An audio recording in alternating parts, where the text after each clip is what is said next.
is polishing time. I went ahead and stripped everything off from the first polishing so we could sand everything concentrically and get rid of any lines. So the first step obviously is we're going to rub in a little of our grit everywhere before we crank it up and polish it off. I like to put the grit on first when I have a kind of interesting natural edge like this up on top, mostly so we don't spill over and get any up into that top area where we haven't decided yet what kind of finish we're going to put up there.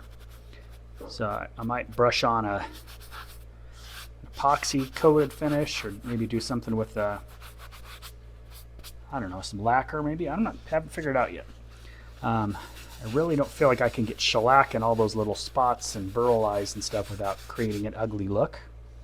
So I'm going to be concerned about that, obviously. And I went ahead and resanded all of the bark inclusion filling we did with the black wood up here. So that's looking pretty good.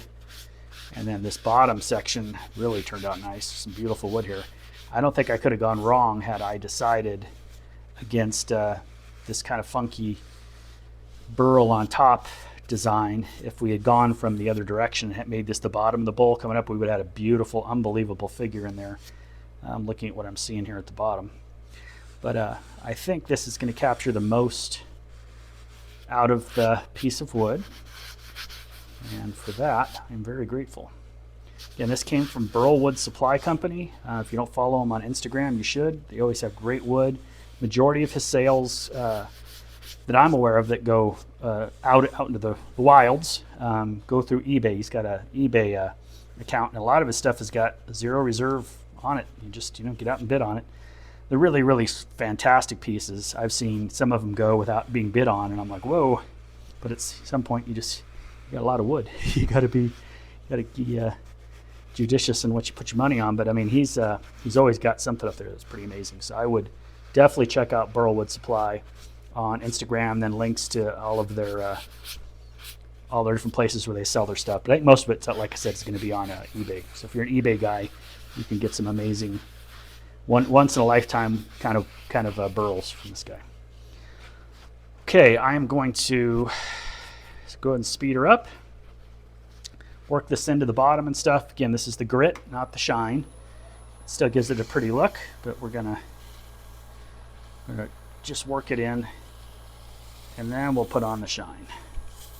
But I want to work all that out of the wood. There's a lot of sawdust, a lot of open pores, little bug holes and stuff in the this piece. But boy, it's sanded to 800 is what I stopped at.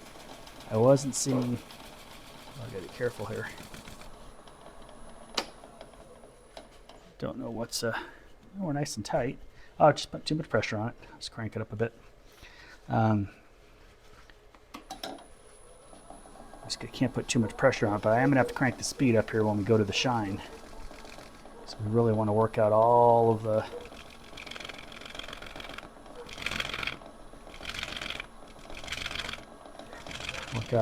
the sawdust and stuff. And then we really want to melt the shine, and that's going to be the best look. So it looks like on the bottom here I've got it nice and clean. Yep. Okay, we're ready for some shine. Shine on, shiny, shiny. This is going to just be a mineral oil beeswax carnauba, little lemon essence. Sometimes I've been told, and I don't know if it's true or not because I haven't tried it, that I should do this after I do the buffing wheel. After I do my white diamond, I got dog hair in there. So I can put the white diamond on and the carnauba over there at that wheel. But I usually do that last after I've worked the wax into all the pores and got the best shine I think I'm going to be able to get with the piece of wood. Then I'll take it over to the wheel usually. And again, I'm applying this differently than I normally would. I normally would just have the wheels, the piece spinning fast in the on the lathe and put it on, but I don't want to catch my finger on any of these little burl eyes, and I don't want any of the wax to get up onto the burls where we haven't decided how we're going to finish them yet. So I think these are called burl eyes. Didn't they call it right? All these little prickly parts here, those called burl eyes? I think that's right. This bottom is amazing. It's kind of fun when the bottom ends up being the best looking part of your piece. Jeez, that piece of wood down there is just gorgeous.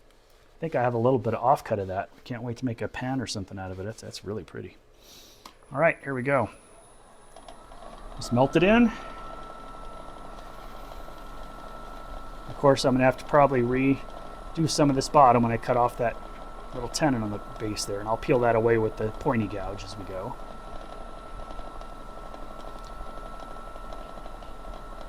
Just trying to create a little friction here. Hopefully in your camera angle there, you're seeing the kind of the reflection and the coming into it, the shine really showing up. You can see it on my end over here. I can probably read a book in this reflection where my hands are. And again, these finishes do require maintenance. I mean, you don't get I guess there's nothing for free, but you put a hard wax finish on something, you're still gonna have to, wax it and dust it and take good care of it.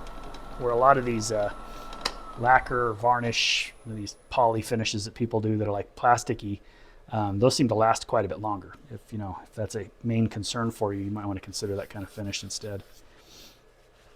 Now I can see in some of the filling here, there's a few little fine scratches. So I'm gonna get out some pitas.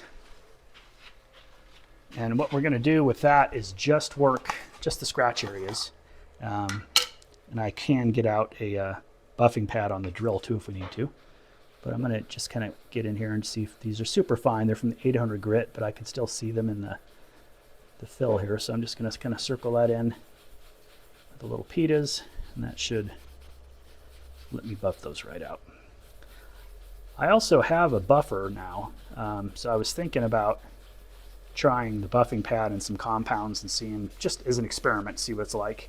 But I can't really figure out in my head how I'm going to mount that, how I mount this down to use the buffer on it. It's kind of like a car buffer, a slow speed random orbital buffer. It's just a cheap one off Amazon, but I got it to do cutting boards, so I could get a better shine on the cutting boards. I didn't really have a way of getting anything on there, and it made a big difference. And I've watched a lot of guys do it in their big epoxy projects and stuff, so I figured, hey, having one in the shop isn't gonna kill me. Not for 89 bucks anyway. Look at that right there. Isn't that pretty? I think that's the best. That's my favorite part on the top, is that way that burl, just all those eyes came out. And I'm really happy with our fill from the bark inclusion. Both of them turned out really nice. That goes all the way through into the unit. We already were cutting into it right about here, and I was getting afraid it was going to blow apart. I knew that we didn't have to have a 1/8 of an inch wall in this thing, so I let it go. There you go. I'm going to go ahead and peel that part off there and sand it. We'll sign it, put it on the spinner, and come back for some last thoughts after that. Appreciate you guys spending your time with me. Hope you're learning something, or at least learning what not to do. That might sometimes be the lesson. All right, I'll be back in a minute.